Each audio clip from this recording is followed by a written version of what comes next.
Dulu itu nggak ada orang sufi yang nggak ngaji ulama fikih. Sekarang kebalikan, malah wong sufi darani fikih mau kulit dene wis tok hakikat sembrono. Oh tak tobat nontonan ketemu aku. Itu bahaya, paham seperti itu tuh bahaya. Karena sekarang itu sufi itu jadi identitas kesalehan. Jadi yang rumah kome sufi koyo-koyo sandure ahli napa? Fikih. Itu bahaya. Karena tadi sufi itu akan ngeritik dunia sepedas-pedasnya. Kemudian ujung-ujungnya meninggalkan dunia, kemudian happy-happy asik pangeran dewean dan membiarkan umatnya Nabi ini berserakan kemana-mana, tidak terlibat sama sekali, tidak memberi kontribusi sama sekali. Cara bahasa gampangane orang gelem amar ma'ruf, gak gelem nahi mungkar. Tapi bahasa amar ma'ruf nahi mungkar kan saiki dadi gerakan ekstrim. Makanya ora tak bahasa amar tidak peduli, tidak mulang. Mergo saiki bahasa saiki repot terus. Makanya kata Imam Ghazali itu gue nak randi duwe sak penat-penate urip terus merasa gak punya kenikmatan. Datang saja ke kuburan dan yakinlah semua yang sedang mati keinginannya hanya satu, ingin kembali di dunia dan memperbaiki amal-amalnya. Berarti dunia adalah segala-galanya bagi orang yang sudah mati. Ya, orang yang sudah mati itu cita-citanya satu. La'ali arji, semoga kita kembali ke dunia. Untuk apa? Untuk membenahi semua kesalahan yang pernah dilakukan zaman ini. Dunia. Terus kamu ingat, fa'ana fid dunya. Ya Allah, alhamdulillah sekarang masih saya di dunia. Artinya saya punya satu kesempatan yang diinginkan semua orang yang sudah mati di seluruh dunia. Tapi malah wali anu surip malah kepengen mati. Makanya di sini sirinya para rasul, para nabi itu sering donga Allahumma tawil umrona, sehingga banyak orang soleh mendoa supaya panjang apa umur. Itu karena pas itu yang hadir adalah dunia dengan makna masru'atul akhirah. Tapi ada juga wali dan nabi kadang-kadang donga ya Allah, jika sebaiknya saya mati, mati saja. Itu ketika tergambar dunia yang sudah murahan, yang sudah arogan, yang sudah tidak jelas. Maka dunia ini punya dua status sekaligus. Jika prospek bagi Anda untuk masru'atul akhirah, maka nikmati senikmat-nikmatnya. Tapi jika bagi Anda ini sudah menjadi ladang maksiat apa-apa, maka jadikan dunia ini tempat tobat. Karena akhirat itu nggak ada apa-apanya dibanding dunia. Jadi akhirat itu hanya mereferensi dunia, no? Mereferensi dunia.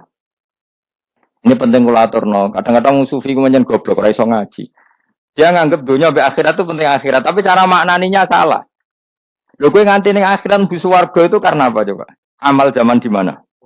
Di dunia. Berarti penting mana dunia sama akhirat? Penting dunia karena akhirat mau efek, apa? Efek dunia ini yang pokok. Apa dunia ini yang pokok. Kalau Allah kan cara ngendikan tidak seperti itu.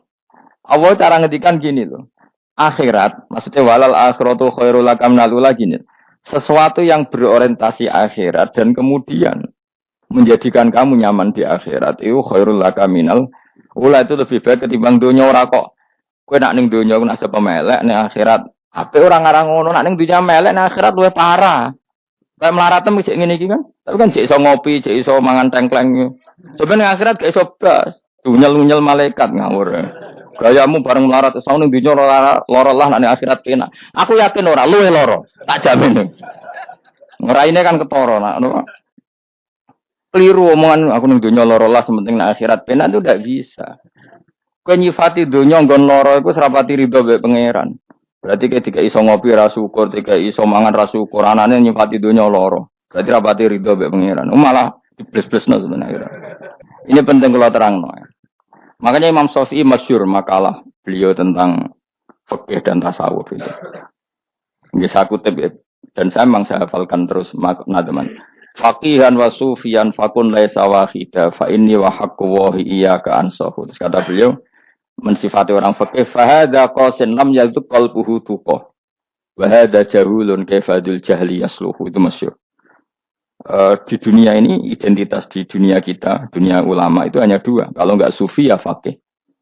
Kamu jangan jadi salah satu. Faqih adalah orang sing qasin, itu qalbuhu qasin, hatinya itu keras, hatinya atas. Lam jadu qalbuhu tuqas, gak ditakwa blas. Wong faqih ora ditakwa blas, gak diempati blas. Tapi orang sufi itu wahada jauh ini malah geblek blas, malah parah meneh. Sing sitok atas hatine sitok geblek dari Imam Syafi'i itu. Kenapa begitu? Misalnya gini orang faqih. Orang fikih itu punya aturan, misalnya kalau rukuk tidak begini nggak sah, sujud kalau nggak begini nggak sah. Sholat kalau tidak begini nggak sah. Oke, aturan itu baik. Tapi punya keangkuhan berpikir. Misalnya ada orang desa terbelakang, misalnya ini pedalaman Gunung Kidul, Kulon Progo. Ada orang yang ditobatkan orang-orang sufi. Orang sufi itu ya sing rodok goblok-goblok itu, misalnya nobatkan. Enak wae wong fakir melok nobatno tapi tahu-tahu bilang ini sholatnya enggak sah, rukuknya enggak sah. Fatihahnya enggak sah. Dari sing sufi. Wah semane nobatno ora iso salat apa ora disahno. Si sufi ya goblok pisan. Ketika ngawal si ajudannya tadi sholat, enggak dikawal. Sehingga banyak aliran di Jawa sholat ala kali Joko ya ono Fatihah mau meneng tok. Sitok sujud tok. Jadi ini sitok atas hati ini ora gelem bina tapi muni rasa. Sisi tak goblok, orang tahu nerusno pembinaan. Akhirnya ya mandek ning satu kesalahan dan diwaris ya bergenerasi-generasi. Makanya kata Imam Syafi'i itu sitok goblok, sitok atas hati ini. Jadi kamu jangan jadi salah satu itu. Makanya kamu aman karena kamu tidak sufi ya tidak fakih. Makanya nggak masuk, nggak masuk yang dikritik Imam Syafi'i. Kamu sufi ya ndak. Fakih ya ndak. Makanya kalau Imam Syafi'i ngeritik itu, tapi alhamdulillah saya ndak dua-duanya.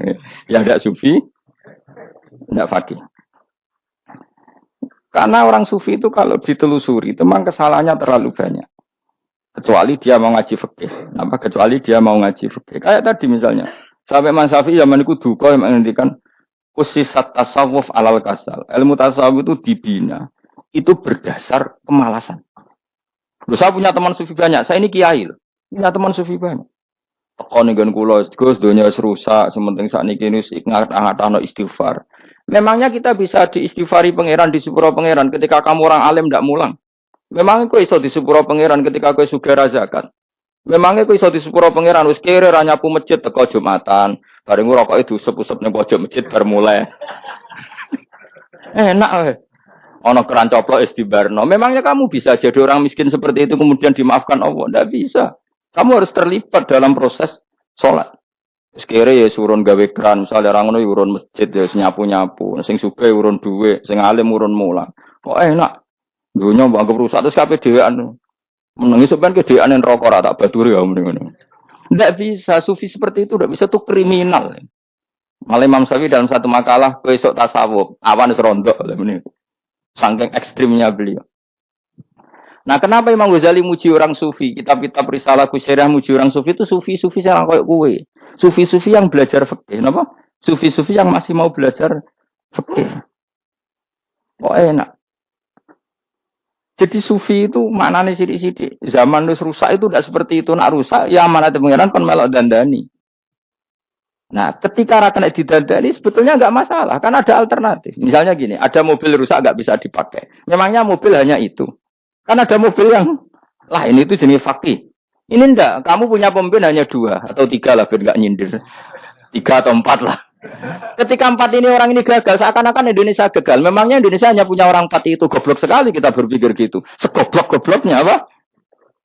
Memangnya Indonesia itu milik siapa? Kenapa kamu menggantungkannya sama 1-2 orang, 3-4 orang? Gampang aja cari alternatif. Tapi kelirunya kita selalu begitu. Ketika kecewa sama pemimpin, seakan-akan dunia ini tergantung pemimpin itu. Mana ada dunia ini dipasrahkan sama makhluk oleh Allah. Dunia ini milik Allah, nggak pernah dipasrahkan makhluk. Bahkan kiai mati pun nggak ngefek pada agama. Dulu sahabat meninggal agama jalan. Wali songo orang-orang pilihan meninggal agama jalan. Karena Allah tidak ridho dunia ini, agama ini, dunia maupun agama dipasrahkan sama seseorang. Allah yang mengurus dunia ini. Apa nak konglomerat mati terus wong larat kabeh? Enggak kan? Apa nak wong soleh mati terus wong bejat kabeh? Allah yang mengurus agama ini, mengurus dunia ini.